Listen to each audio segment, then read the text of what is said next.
Apa rencana Allah bagi orang muda? Apa rencana Allah bagi orang muda? Firman Tuhan katakan dalam Yesaya pasal 3:4 dikatakan, aku akan mengangkat pemuda-pemuda menjadi pemimpin mereka. Terus sekalian, orang muda akan menjadi apa?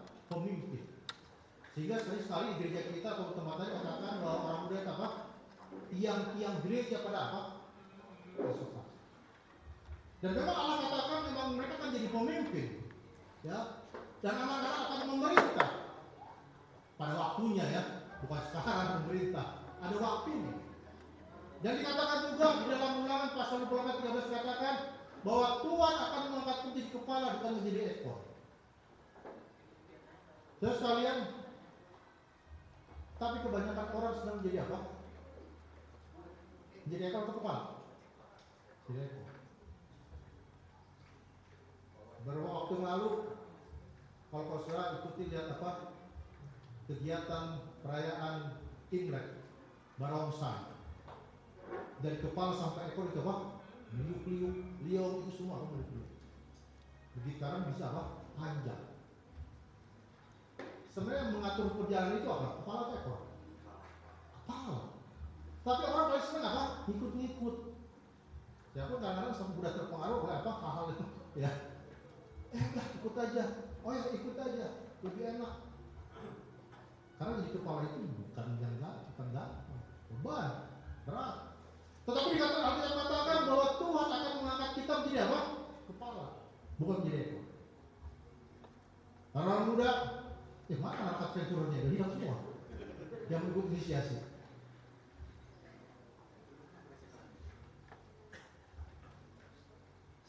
Kalau kita sebagai umat Tuhan, kita dipercayakan menjadi kepala. Ya. Di dalam gereja, kalau kita jadi apa? Departemen banyak kepala di departemen di gereja ini. Ya. Kalau begitu, apa syarat menjadi pemimpin? Ada 3 syarat bagaimana kita menjadi pemimpin.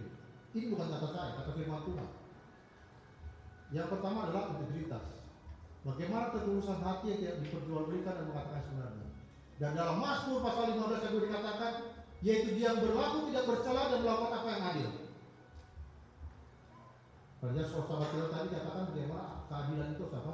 Ditegakkan. Memang kadang-kadang tidak mudah, saudara. Tidak mudah. Saya di kantor juga kadang bingung menghadapi apa? Karyawan. Kalau yang satu ditegur begini karena kesalahannya, lalu yang lain mungkin, wah, bapak pilih kasih. Saya ditegur ya, saya nggak ditegur katanya. Terus kalian, memang bagaimana kita berlaku yang tidak bercela dan melakukan apa yang adil? Tidak mudah, saudara kalian. Tapi itu tuntutan yang harus kita lakukan. Saya tidak tahu kalau kita bekerja mungkin di beberapa tempat dan juga beberapa pimpinan kita mungkin bermacam-macam latar belakangnya. Tapi saya pikir mungkin semua suku ya. Tapi kalau saya perhatikan kalau keturunan Chinese, maaf ya, ini saya katakan itu Chinese itu kalau kita buat kesalahan sekali itu akan ingat selamanya. Ya. Sering diingat sekali, diungkapkan kesalahan-kesalahan kita. Maka kita dikatakan bagaimana kita boleh mempunyai integritas, berlaku yang tidak bercela.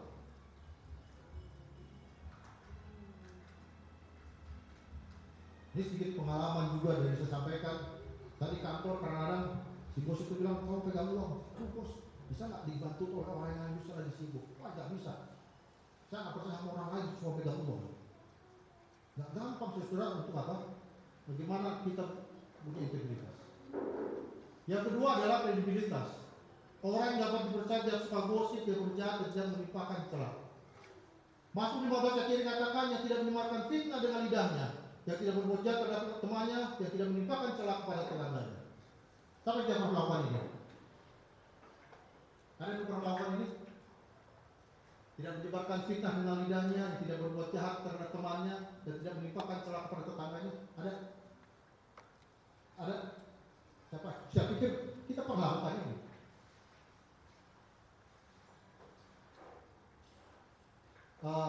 berapa hari lalu saya lupa apakah di grup alumni angkatan saya kuliah atau di RT saya lupa, itu disampaikan itu permainan sering terjadi, ini baru lagi terjadi.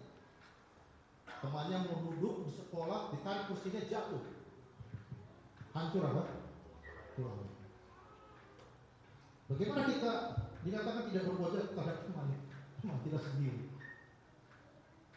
Mungkin awalnya cuma apa? Iseng, bercanda, tapi efeknya apa? Di berita itu dikatakan ini seorang perempuan lumpuh dan buta karena jatuh. Terus kalian, bagaimana aktivitas kita sebagai seorang pemimpin, terutama di dalam gereja? Berikutnya, di syarat yang ketiga, orang yang bertanggung jawab. Masuk melalui tempat dikatakan yang berpegang pada sumpah walaupun apa rugi. Siapa yang mau rugi? Ada yang mau rugi? Ada yang mau rugi? Saya diinfokan sama teman-teman, ya ini investasi lah buat masa depan. Coba main di apa, di aplikasi begini-begini, beli saham kecil-kecil, dikit-dikit gitu kan. Saya perhatikan setiap hari, aduh rugi, jatuh harganya. Naik sedikit normal, cepat saya jual. Nggak mau rugi saya. Saya pikir nggak usah untung, nggak apa-apa, tapi uang balik lah gitu ya. So sekarang karena itu nggak mau rugi. Kalau kita perhatikan di berita belakangan ini, sekarang pun ada beberapa polisi di Jakarta harus disidang kode etik. Karena mereka tidak bisa memegang sumpah mereka. Kalau salah sekitar 36 orang.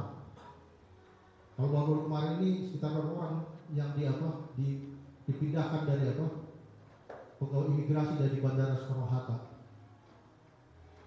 Mereka tidak bisa berpegang sumpah. Terus sekalian dalam kehidupan kita, bagaimana kita memegang sumpah itu dalam pekerjaan kita, pelayanan kita dan sebagainya. 3 hal ini yang menjadi penting bagi kita sebagai seorang pemimpin. Bisa bingung mana anak 4 bandarnya ini.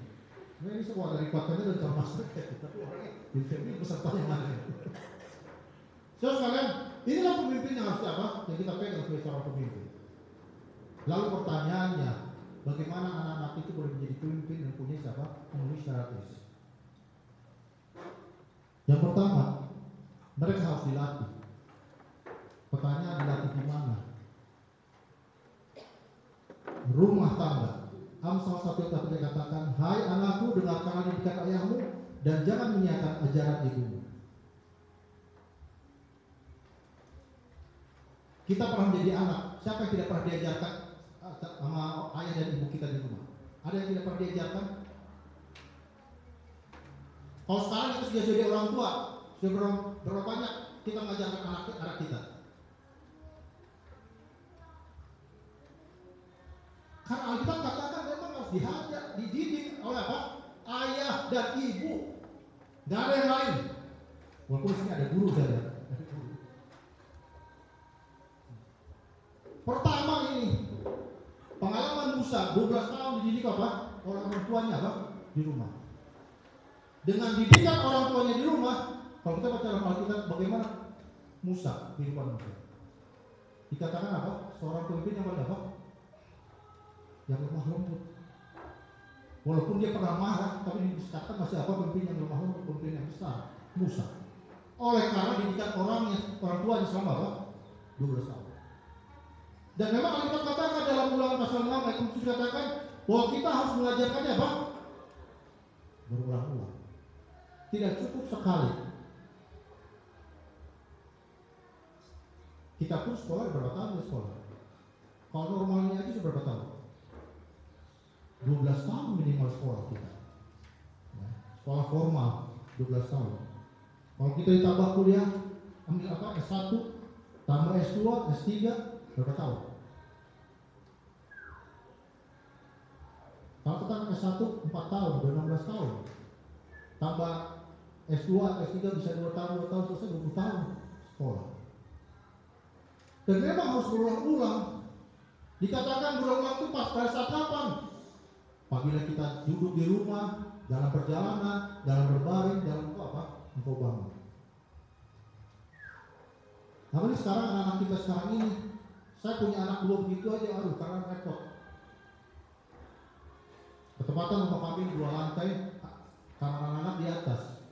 Anak dua kami senang buat di atas, di kamar terus. Sampai kadang mamanya marah-marah, turun.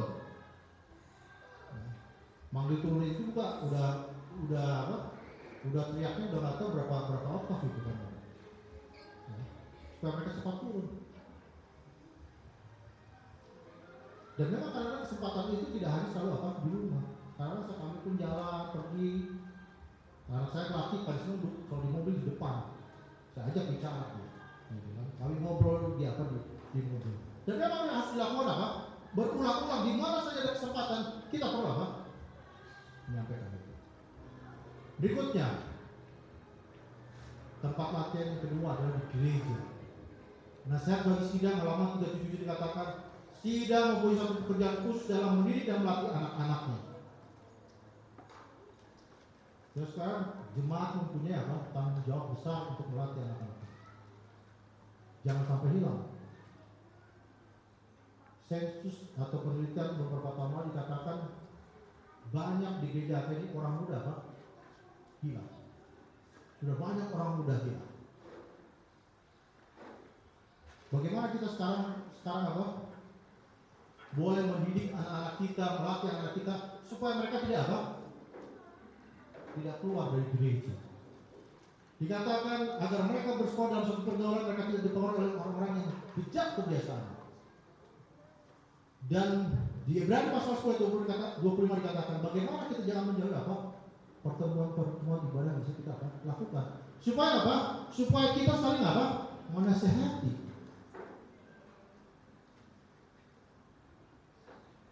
Saya tidak tahu di jemaat ini pada saat COVID dulu, ya mungkin sama gitu dengan Zoom gitu kan. Selesai COVID, jemaat kami masih sempat keluar Zoom. Saya komplain sama mereka. Udahlah orang lain udah berkumpul, kenapa kita masih Zoom kita bilang. Ketemulah saya bilang, ya kan? Cuma kita masih bergeser. Ya. Di Facebook di jemaat kami dihilangkan, kan? Jadi saya bilang. Lalu kita anggota di jemaat kami satu dua komplek berdekatan. Kenapa kita harus hilangkan itu? Supaya kita perhatikan. Baik, ya itu hampir sama anggota di sini dengan di Pakusaran hampir sama. Kebanyakan karyawan rumah sakit. Kalau udah hari Jumat sore orang tuanya yang kerja sore atau kerja malam, anak kita perhatikan malam sama. Dia bilang, pastor kita biar mereka saling apa diperhatikan. Kita boleh melatih nyanyi untuk sahabat bakti yang sampai dan sebagainya. Saudara sekalian, inilah pentingnya bagaimana kita perlu melatih. Jemaat mempunyai apa? Tanggung jawab. Gereja punya tanggung jawab. Kita punya tanggung jawab untuk apa? Melatih anak kita. Sehingga pada saat saya selalu pendeta Nenggolan maupun sebelum-sebelumnya juga mengajak saya untuk melayani orang muda, saya senang. Saya berharap orang muda jangan apa? Dan memang inilah kegiatan apa? Di gereja masuk hari ke-7. Beberapa tahun sudah berubah, mungkin yang belum pernah ikutin, inilah perubahan yang ada. Dan inilah struktur sekarang. Jadi para master guide, kalian melayani di sini kerjanya. Kalau ini adalah pelatihan tersendiri, ya. Atau pendeta Jimmy udah ikut di sini, udah. Ya. Jadi beda. Kalau kalian sebagai master guide ini tanggung jawab kalian. Bagaimana kalian mendidik adik-adik Adventurer dan adik-adik di Pathfinder. Kalau di sini PR dewasa beda lagi. Ya. Sebenarnya kalau ada yang terbaru lagi ada namanya PCM, Public Campus Ministry. Ya. Kalau di Bandung itu apa? 5. Ya. Nah inilah udah lebih bagus nih pinnya nih Adventurer sekarang. Ya. Ini kita gini salah pakai nih. Ini dia master guide tapi kacungnya Adventurer. Nah. Jadi lebih menarik. Ini kelasnya, ya. Mana ada Adventurer? Ada yang mau dapat ini nggak? Ada yang mau? Tapi kok hilang gini ya? Harusnya disiapkan di booknya. Nah, kalau ikut mau dapat inisiasi ya, mungkin di depan, biar nanti tahun akhir tahun bisa menyelesaikan kelas dapat kancing-kancing seperti ini, ya. Nah, udah bagus sekarang. Ya.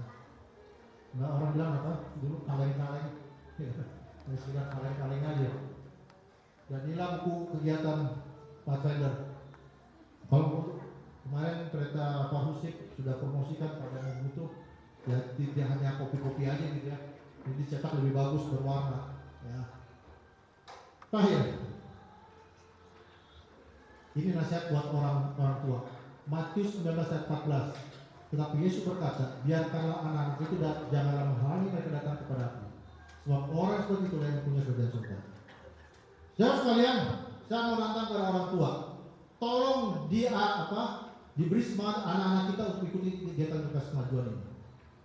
Alkitab sudah katakan, jangan halangi mereka datang kepada Aku. Anak-anak itu kita boleh bawa datang kepada apa? Kepada Tuhan. Beberapa tahun lalu saya hadiri acara, saya sudah pelantikan untuk inisiasi di salah satu jemaat di Kota Bandung. Saya panggil satu anak adventurer. Saya datang ke depan, saya katakan, apa alasan kamu mengikuti kegiatan kelas kemajuan? Kira-kira jawabannya apa? Kira-kira jawabannya apa? Hah? Disuruh orang tua? Dilarang orang tua? Bukan. Dia jawab, daripada saya disuruh tidur siang, lebih bagus saya ikut kelas kemajuan. Saudara bisa bayangkan, seorang anak adventurer, dia katakan, daripada saya disuruh tidur siang hari Sabat, lebih bagus saya ikut kelas kemajuan. Saya kaget jawaban seorang anak adventurer. Saudara sekalian, Yesus katakan memang jangan halangi anak itu datang kepada. Kita harus support anak itu. Saudara sekalian, kegiatan ini bukan untuk gaya-gayaan dengan seragam yang ada. Jangan pikirkan dulu seragamnya dulu baru kegiatan yang berlaku. Kegiatannya dulu baru apa? Yang lainnya. Kalau pimpinan kita dari GC mengatakan berapa kali kita ikut pertemuan dulu tahun 2003 di Bali juga diskusi cukup banyak dengan para master guide dari pimpinan daerah-daerah, gitu kan? Karena kita orang Indonesia lebih senang dengan apa? Dengan atribut, dengan seragam seperti ini. Tahun 2000 berapa perkembangan divisi di UNAI juga, pimpinan dari GC juga katakan, jangan, bukan seragam itu yang penting. Dan kalau kita pakai seragam pun jangan seperti apa? Seperti pohon Natal, Bu Pendeta. Perlu dengan apa? Aksesoris. Bukan itu, tetapi bagaimana anak-anak itu boleh dilatih, dididik dengan baik, sehingga mereka boleh menjadi apa? Pemimpin apa? Hari esok. Bagi kita semua, Amsal 22 ayat ini kita katakan, didiklah apa? Orang muda menurut jalan kata Tuhan. Karena itu yang sekarang apa? Diperlukan. Saudara, kita orang tua berapa jam kita bisa mengontrol anak kita dalam satu hari dari 24 jam itu? Makanya sekarang ada anak-anak yang berpunya HP, ada yang berpunya HP.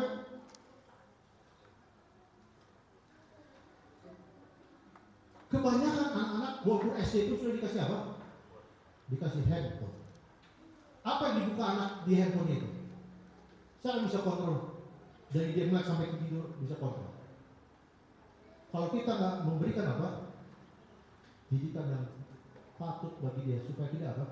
Tidak. Jemaat bisa itu dia mulai acara inisiasi pada sahabat ini.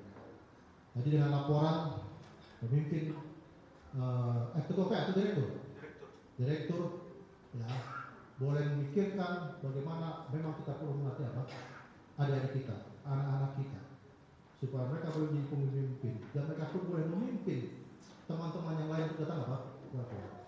Karena di beberapa tempat kegiatan Pathfinder seperti ini justru bisa menjaring banyak apa? Orang datang kepada kita. Ya. Karena kalau kita adventurer atau Pathfinder kan tidak ada syarat dibaptis, kecuali dia menjadi masternya kalau syarat dibaptis, kan gitu.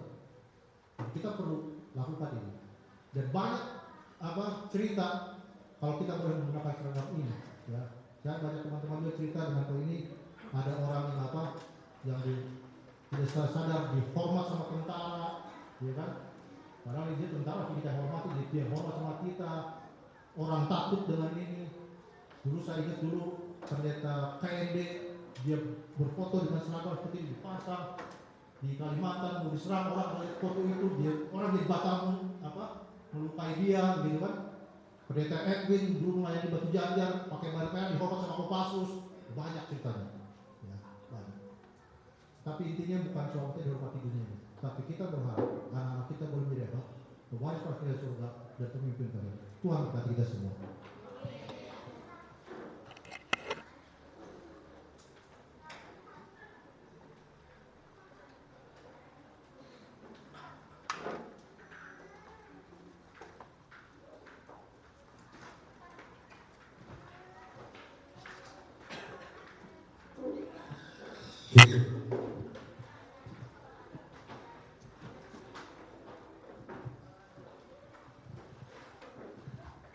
Baik,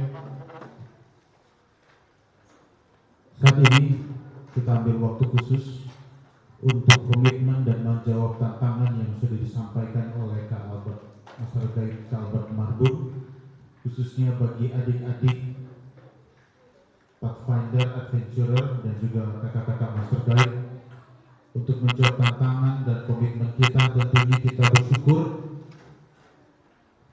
Sebelum Pendeta Jimmy lanjutkan, coba saya panggil dulu. Mana Adventurer? Adventurer, maju ke depan. Dijawab dong, ini kan harus tahu. Adventurer. Bukan itu lagi jawabannya sekarang. Kalau dipanggil Adventurer jawabnya hidup. Saya panggil 3 kali, kalau saya ketiga baru hidup. Sekarang coba Adventurernya. Adventurer. Adventurer. Adventurer. Pathfinder. Mana Pathfindernya? Mana Pathfindernya? Pathfinder. Berapa orang Pathfindernya? Pathfinder ada 3. 5. Walaupun 5, jangan kasus dengan speaker yang di sana. Pathfinder.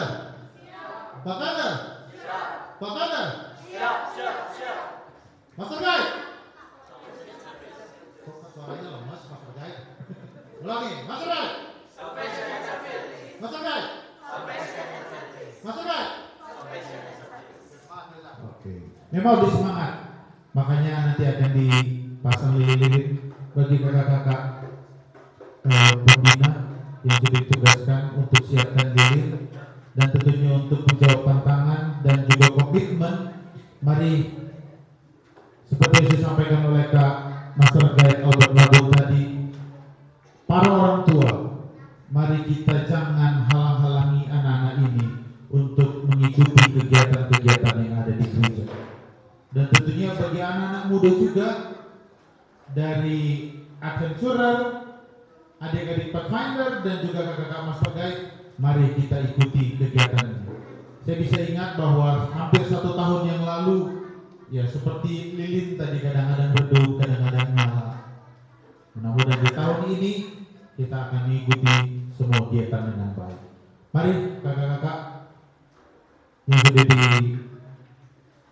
ditunjuk boleh menyiapkan lilin-lilin. Yang pertama nanti lilin akan kami nyalakan oleh perwakilan dari Konferensi Jawa Barat Kak Albert Marbun dan akan diberikan kepada pendeta, ketua jemaat. Kami mohon Kak Master Guide Lango boleh ke depan. Nanti akan diteruskan kepada para Master Guide, Direktur Master Guide, Direktur Pathfinder dan juga Direktur Adventurer. Sudah itu nanti lilin-lilin akan diberikan kepada seluruh peserta dan juga orang tua, ya ada juga orang tua ikut juga melayani sama-sama. Boleh ada berikan satu kepada Kak Albert. Nanti Kak Albert yang akan berikan kepada saya berikan kepada ketua jemaat. Ketua jemaat nanti akan kepada direktur, lalu nanti direktur akan berikan kepada Master Guide. Semua boleh pegang lilin-lilinnya, seluruh Master Guide. Tolong diberikan juga lilin kepada orang tua juga.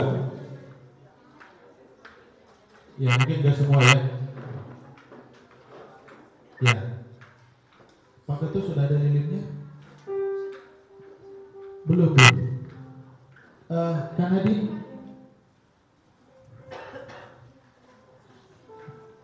Dan yang paling penting, lilinnya ada kan koreknya? Jangan sampai nggak ada.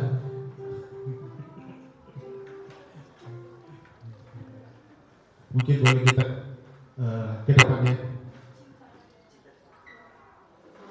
Nanti lilin yang pertama akan diberikan oleh Kak Albert Marbun. Semua boleh berdiri. Mungkin sebelum nanti lilin dinyalakan, nanti ada Kak Albert yang akan menyampaikan tantangan dan semangat. Baik, khususnya adik-adik adventurer, pathfinder dan calon master guide. Ya, ini kita adakan acara seperti ini, menyalakan lilin bukan sekedar seremoni saja. Tapi juga kita harapkan dengan lilin yang kita boleh salurkan kepada semua peserta kelas kemajuan ini boleh membawa semangat, ya, bahwa kita ingat bahwa ada tantangan yang harus kita lalui, dan juga ada tanggung jawab para pembina. Ya, terima kasih para pembina yang boleh mengatur acara ini. Nanti ya, semua jemaat bisa lakukan ini. Jemaat kami pun ya naik turun begitu ya. Jadi saya harapkan di awal tahun ini semoga kalau semua diundang lagi di akhir tahun dan pelantikan kurang lebih semuanya ini selesai. Ya, harus selesai gitu ya. Jangan hanya sekarang inisiasi 5 yang nanti dilakukan cuma 2 orang. Ya. Kalau perlu bertambah, nggak apa-apa kalau perlu bertambah. Tidak ikut inisiasi hari ini, tapi dia ikut kelas-kelasnya dan akan lebih terberkati jemaat ini dan banyak jiwa-jiwa boleh datang kepada Tuhan. Baik, lilin penyembajikan pertama pada kami.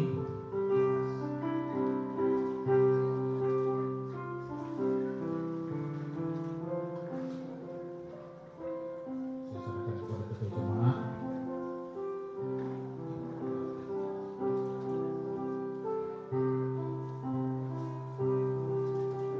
Ketua jemaat kepada direktur Master Guide sekaligus Direktur Pathfinder, wakil,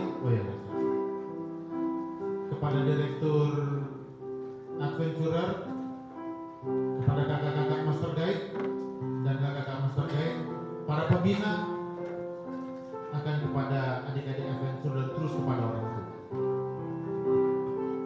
Silakan.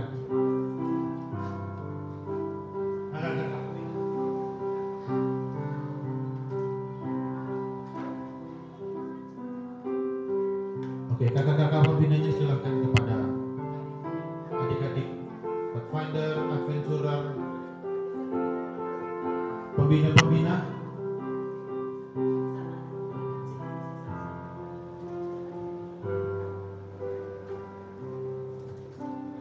Kakak-kakak pembina juga boleh nyalakan lilin juga kepada orang tua.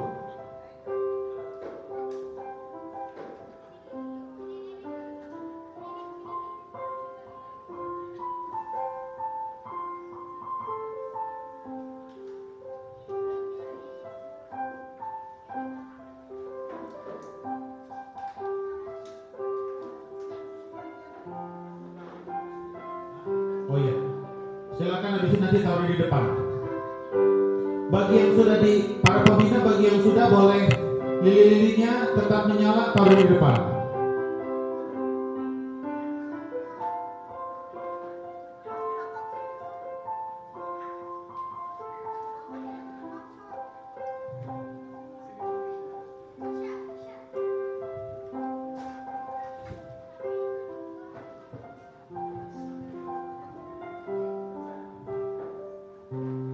Bagi yang menyala boleh, para pembina boleh taruh lilinnya di depan.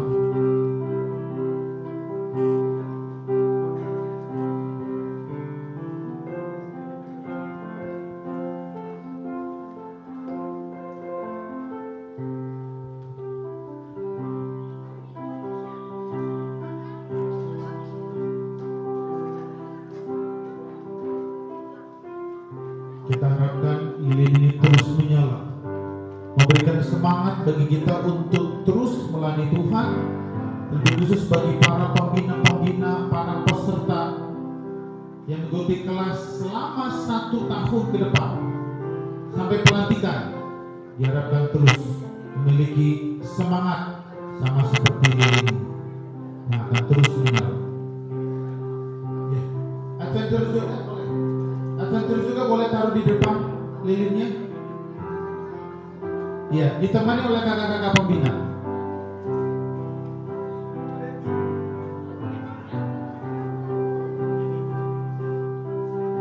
Adik-adik adventurer boleh taruh lilinnya di depan di meja yang hitam. Ya, dituntut oleh kakak-kakak pembinanya.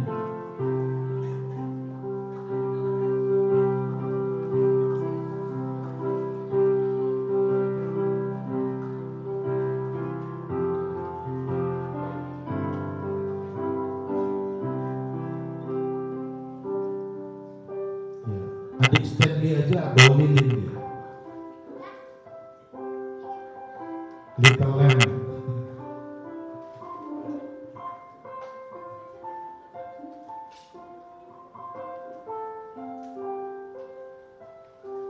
Oke, kalau sudah semua, mari kita akhiri ibadah kita saat ini. Kita nyanyikan lagu tutup. Nyanyikan lagu tutup yang akan dipimpin oleh chorus nanti. Bagi adik adventurer boleh duduk manis. Kita akan nyanyikan lagu tutup yang akan dipimpin oleh chorus.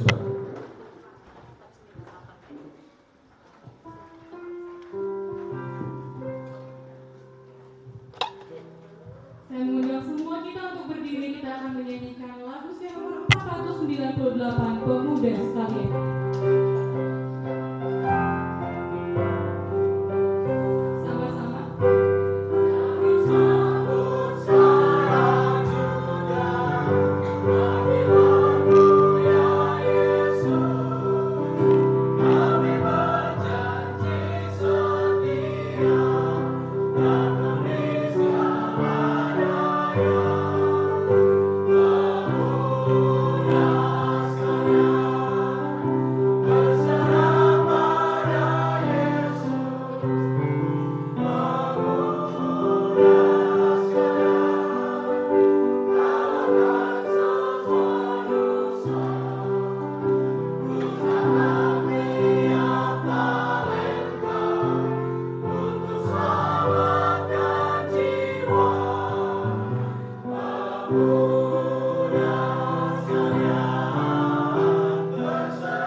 Kita berdoa.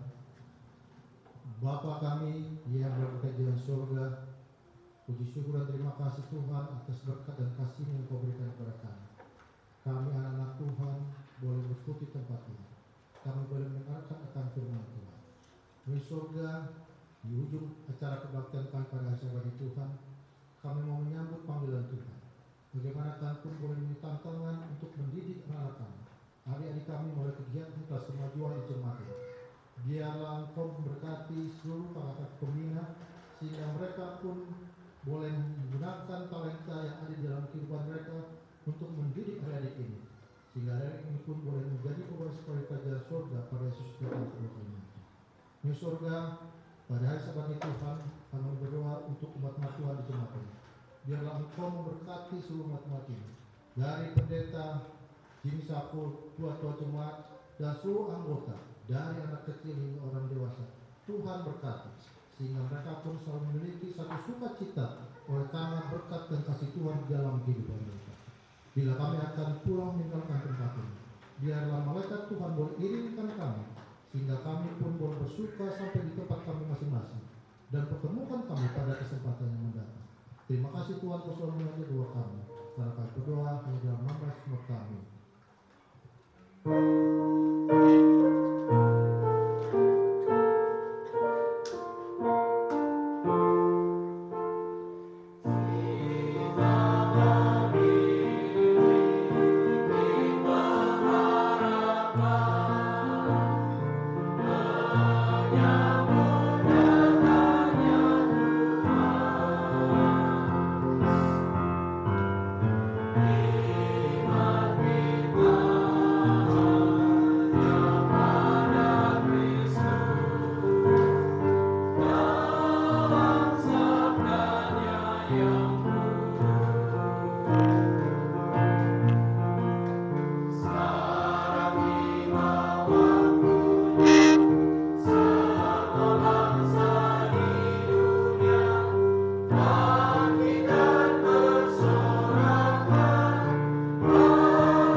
Baiklah, acara khotbah kita serta acara inisiasi untuk kelas kemajuan